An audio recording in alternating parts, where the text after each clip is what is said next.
Bonjour à tous. Bonjour.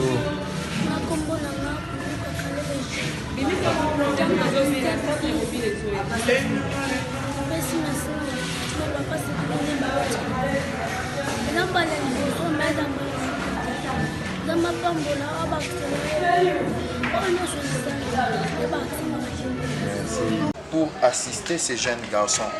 Bayana et Ophéline Erazara n'a 2 ans,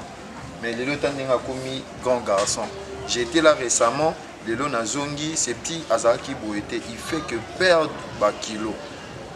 Vous qui avez l'habitude de blaguer avec de l'argent, on n'a pas besoin de votre argent en espèces. C'est lui qui veut prendre les petits ou lui ramener quelque part pour qu'il puisse retrouver sa bonne santé, ça serait une très bonne chose. Mais maman l'aurait été là si elle sera en mesure de vous expliquer en détail. Oui, non, bon, mais... On avait commencé avec lui. Bon, il est ici depuis 2 ans. Maintenant, il a 19 ans. Donc, il a fait alors, vous voyez, 2 ans, il a presque 17 ans ici alors.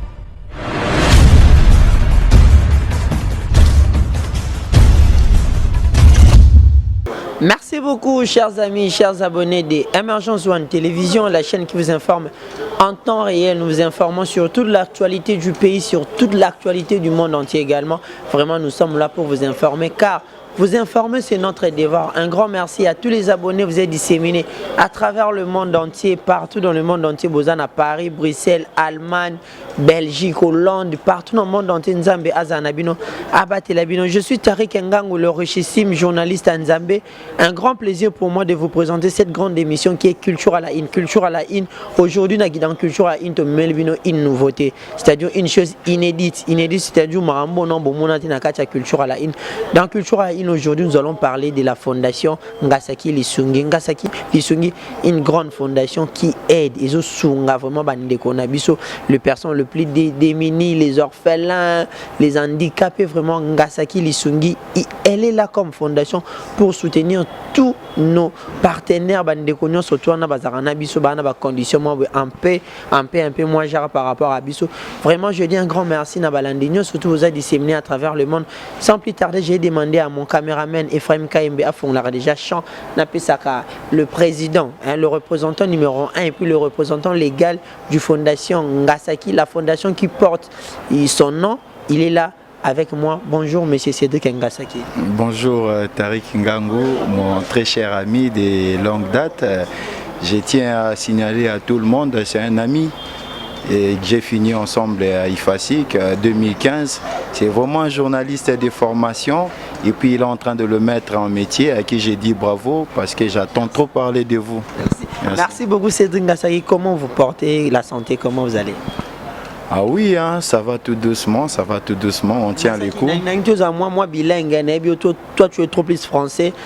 moi bilingue pour te faire comprendre tout dans le monde entier. Bonne santé, bonne fondation Lisungi, Ngasaki Lisungi également. Ouais, santé, moi Mouké, na Ngolo Nzambe. Bien que moi, Bakokoso et Zo Tungisa, moi Moké.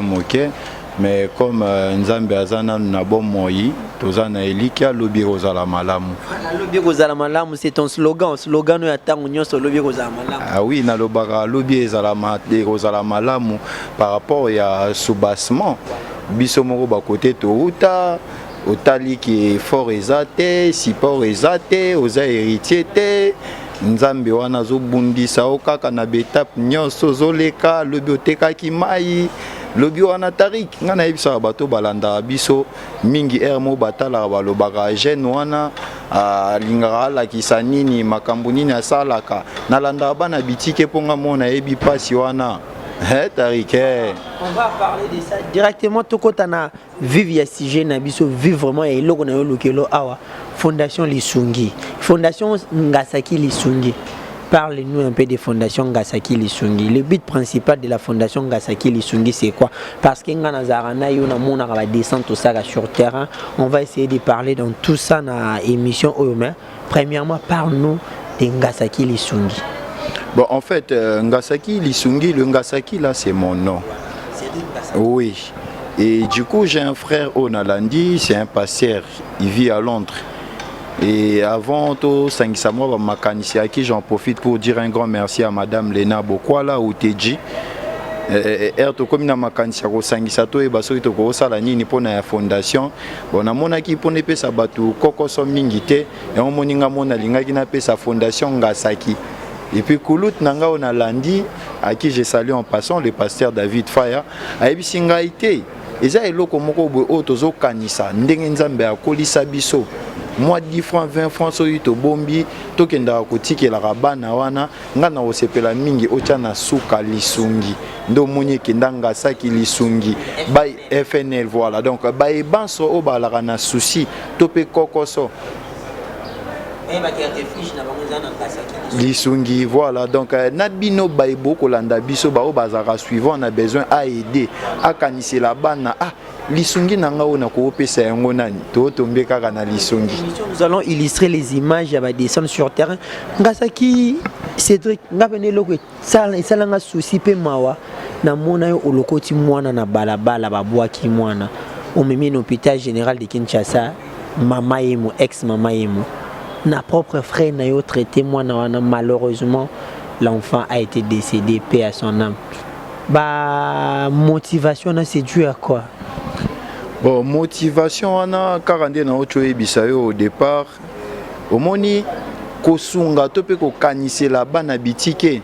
ezosengaka ate ke mutu fo azala na ba million ezosengaka ate ke mutu fo azala na ba milliard te yo moni na kati ya etonga bato baoya bazopesa badim bapesi ebele mais mwana mwasi oyo azalaki nango atelemi azwi koto na zomi apesi nzambe atelemi alobi nzambe akokanisela yo nalinga puisque obeta lisolo ya mwana ana te c'était pendant où le monde ezalaki frappé na makambo ya Covid to bandi Covid après un mois donc moto tout abandaki ko bombo moni degré ya passe komaki nga naza mwa bapembeni ya centre ville nazobima na ndako na leka déjà na mwa eloko na biso to benga esunga biso mwa ekomiso na destination or na mona jeune fille azolela telemi na rond-point azobelela batu bazoya te azoganga batu bazoya te. Hein, mon cher ami, j'ai pris le courage na kokarabongo te na telemisi mwa mutuka na kiti na ya vers moi na et puis zolela nini nazo mwana na tombole misu bo moni bambo mwa misu mais komi pembe ezate na kokate na meka osimba mwana na bwe na yoka mwana ya bébé na moto ya bongo te na tuna mutu te na bi o ekoya comme l'état zalaka toujours so problème il faut kendo sala accord na tango boye bazate na zui mwana na kenda na bango kan lufungula to koma directement na soins intensifs bayo sala bon makila nga mo pe na père de famille hein omoni mo qui les a frappé na makambo wana nani olinga bimisa koto na zomi po sala bongo na yo sala o ba bengi étant que journaliste de formation na bando filmer moi na partager image de partout à qui j'ai dit un grand merci à madame Lena ou TJ azara vraiment muto ya liboso ya ko intervenir etsinga c'était kende place ba pesa auto somba moi na makila toko malobi na tongo et s'aggraver batindi biso hôpital général toko mana mama yembo il y avait trop de demandes à Tala le président Félix a Hollanda bisoté mais azara ba conseiller ou bazara ba chargé à côté à communication balandara biso partout j'ai fait appel na ba autorité au baza compétent botala non situation il est karana mama yembo moko ba pandisango lokola bino bozora pe moi temps na yebi ke ba okangela bino ba porte bokenda po beta rapport wana chaîne na bino elanda mana mikili partout ça fait trop mal au monde que mwana ya bébé o azaka na 10 mois boyene na hôpital avant bo simba mwana ana bo senga mbongo tarikelo na oka pasi makasi na mutema mwana sili makila mais bana makila wana o ezo coûter 42 000 francs j'ai l'argent de temps pour moi de me déplacer na longwa mama yembo na koma wile na ela bango baboya opesa makila na kenda na bundi mwana makila alali lelo na hôpital premier jour deuxième jour balongo libiso na urgence batindi biso na soins intensifs moi na papa Tarik j'aime pas trop parler de ça na oka muté ma pasi hein moi na wana oseka atalinga seki na binzambe kanisela ngate so na ozongisa mwana na bomoi na bengi maman na pardon mon cher tika na chité maman bi mwana na so abimi hôpital boya nae Tarik moi na oseka na zonga ndako. Dans la mouki vers 6h30, j'ai manqué plus de 170 quelques appels. C'était sa maman. na ya na tongo be ba yebisa ngai mwana kufi Tarik mais ezali facile te lisolo wana et puis drôlement eza nini mwana wana ya mwasi azalaka na mwana wana autaka na mama na ye basankusu na Équateur na papa na mama na ye jeune fille balongwe bazoya kokoma bakomi na nzela papa na bango abeli bazui bakunda ye côté pepe kala lobaka Wendy Seki donc Wendy Seki wana eza soko leki mbandaka ozo pusana eza moi ba côté mo soko uti Kinshasa chenal ozo mata bato batekaka biloko papa na kufi bakundeli ye wana siko papa na ende muto alaka na famille na Kinshasa ndalongoli libota na eto zonga Kinshasa muto azaki muto a train akufi mama na kati ya masuwa na mwana babini toko makana na destination bakoma bwe na maluku place okende ezalaka te batonga mo hangar fanda mama souci après 8 mois mama akufi jeune fille atikali ye moko aoyeba kota okende te akutani kana ba jeune garçon de tomona na Kinshasa jeune garçon moko bako moko tela mwana zemi jeune garçon pandimi charge na ye alongoli mwana na maluku baye na ye na makala kokoma bakomi na makala zemi komi na 7 mois mobali ndenga bimaki akesomba babiloko na mwa cop ndenga salaka aozonga na makala akutani mbule ebetaki kota ocha likolo ezalaki courant mobali akufi. C'est que la fille elle a vécu. Mais c'était sur les images. J'ai les images. J'ai les images. C'est-à-dire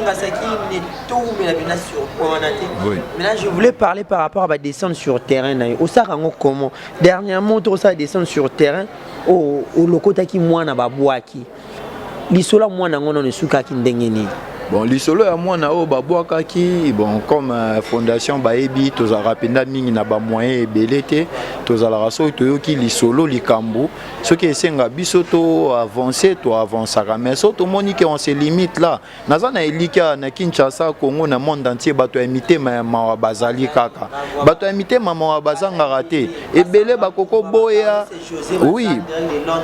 bato imiter mama bazanga raté tozala so to moni ka o et semble colossal et que toko quitter on fait appel aux gens à qui j'ai dit un grand merci lelo na utaki ozo Tarik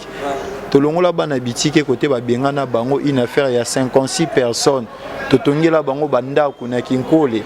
to futela mabele ya bato mabele wana to futa yango mbongo chaque fin du mois mais tala siko Kinshasa lelo pona ofuta banda wana ezaba effort nini oh il faut fournir mais tout ça la yango quand même.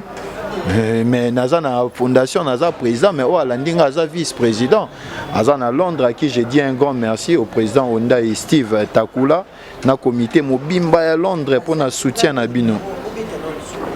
Descendre sur terrain, vous vous organisez comment? Est-ce que va benga rabino boya koto ba boaki mwana koto ba ba conditions difficiles koto bazana ba problème moins déranger bango to boya kaka par hasard beaucoup na makambo. Non to yaka par hasard te. Ezaka bien planifié.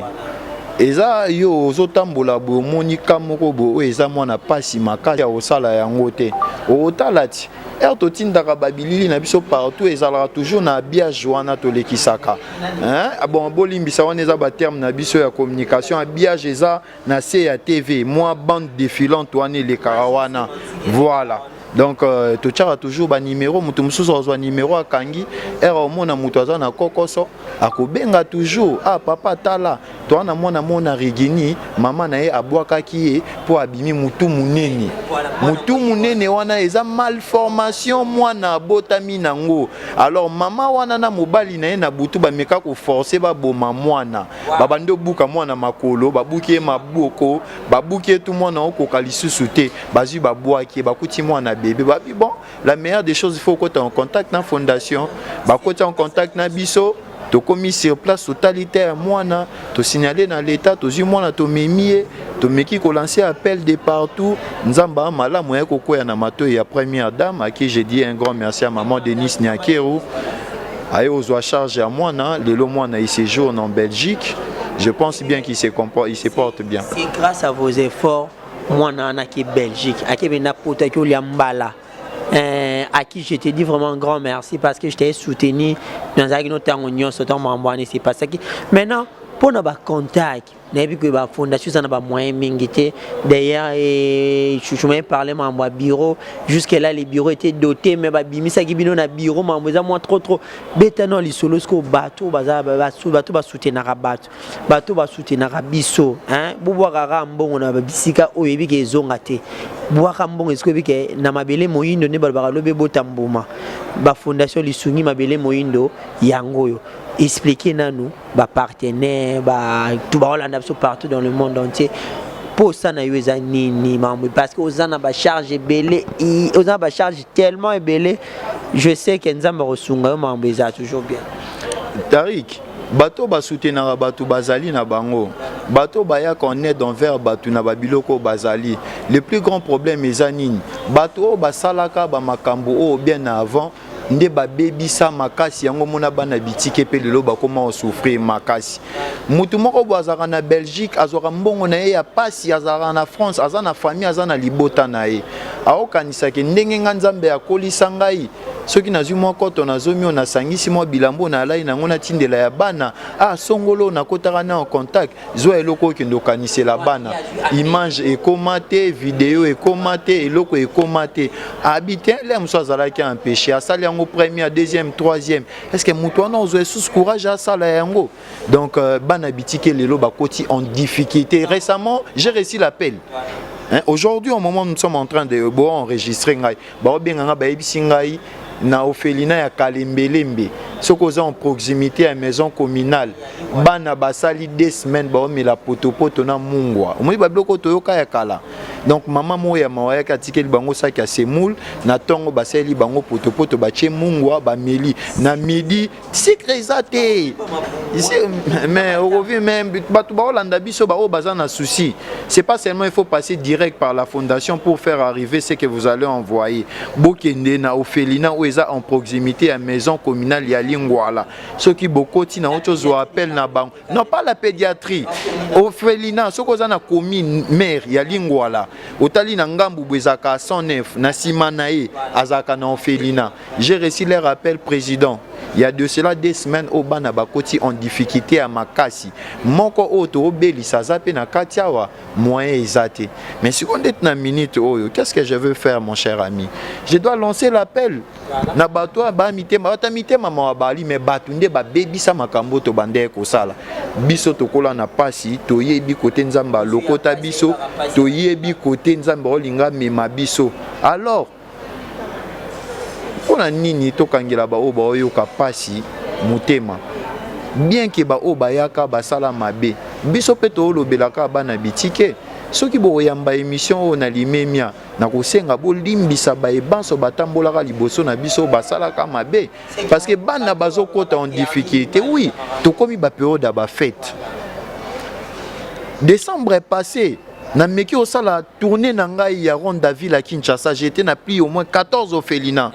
ou intercommunal na yo koma na Ophelina moko na Kisenso na yo kuta ba demuni bana bafandi mawa na lakaka bango na koya obi herba moni nga na moni bana bazwe esengo Tariq na sala na bango o babaka kiliba babiloko wana basalaka bakebo bana baseki mais na mema ya mingi te na memika chips biscuit ni na bi bozwa ta mwa loso oyo moi 10 francs 20 francs yango yo bosela bango pe bali ata soso mais ba kolanda biso ezana ba dépôt ezana partout mais c'est ce que je suis en train de penser mikolo roya nzambe so apesinga ba moyen ou soit mutu akozala financer ngai na kosala ba biloko ezalaka na poto omoni to cible les mususu na 24 communes na biso to anangwa biso to cible les mususu 7 communes ndeti côté oza mikolo na bovan na bakoin wana to sali ndeti basalaka ba poubelle mais ba poubelle te to sala ngo eza bien fermé to tche côté au basket to tche côté yo elamba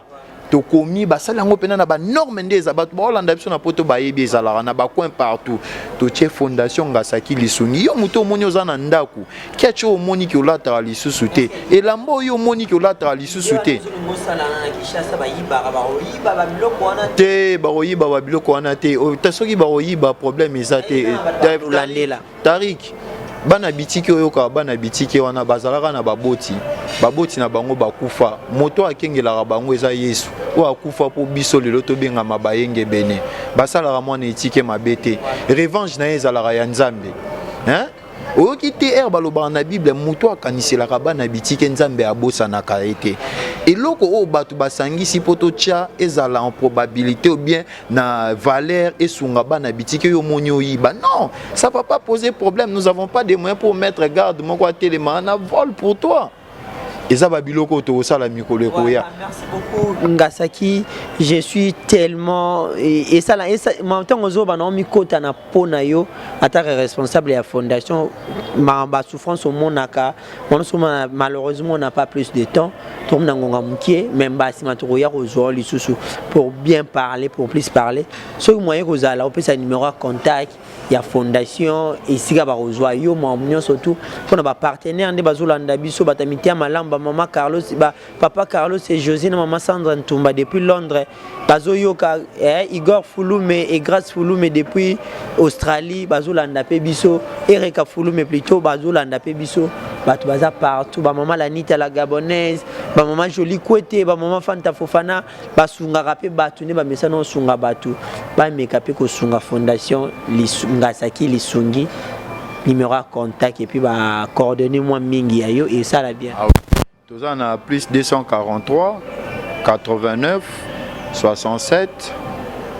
50 729 donc plus 243 67 plus 243 89 67 50 729 sur ouais plus 243 89 67 50 729 et sur YouTube ils a Fondation Ngasaki Lisungi et sur Facebook c'est toujours Fondation Ngasaki Lisungi en toutes lettres Fondation Ngasaki Lisungi beaucoup comme la biso na Facebook beaucoup comme la biso na YouTube numéro eza na WhatsApp mais en tout cas na opé sabino merci mingi eza te ke to ça là to enregistré pour tout flatter mokilité et tout l'accès mokili mosala auto ko sala alors ba o ba moni ba ko accompagner biso ba sala na biso route ensemble et zala malamu mingi total la mingi le passé te total la liboso en tout cas mingi ya lobezate j'ai dit un grand merci na batu tout balandi biso et pour chiter nazara nanga mingi na batu obwaka te na pesaka merci na o alandi ngai président Honda et Steve Takula depuis Londres, à Raki, Chancellerie, États-Unis, je vois Serge, je vois Madame Fatouma Manzambi, et donc je vois la famille Bata, Sandrine, Joëla et Tariq Ngangu, à ma maman aussi à la maison. Je tiens aussi à vous, mais sans Mido. C'est lui qui gère, c'est lui qui est en train de coordonner. Erayo qui passe, il y a ban habiti qui n'a habité Tariq, il faut enregistrer na moto. Au moins il y a ban habiti qui est toujours na limé mi apona rosenga. Mais na PCP DG côté Hollanda biso mbote mingi en tout cas continuer à fournir des efforts à boyer ceux qui déjà ont l'idée à 3-5 jeunes na chômage c'est quelque chose au biso petit peuple tozolinga donc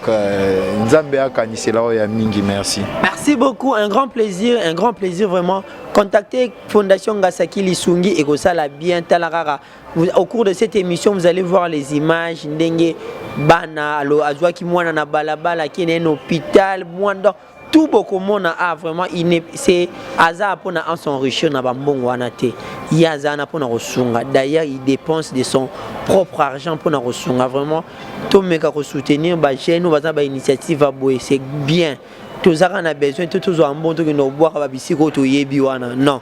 to boire atana mabumwa bana na basanta bana et kusala kitoko. Un grand merci également aux membres de la fondation Ngasaki Lisungi c'est-à-dire Blondel Diasilo, plein de bonnes choses à toi également à Grace Selemani Bambote Nabino partout ba accompagner Rasedi Ngasaki partout c'est Ngasaki Azalara vraiment également à toute l'équipe ya Ngasaki Lisungi également Émergence One Télévision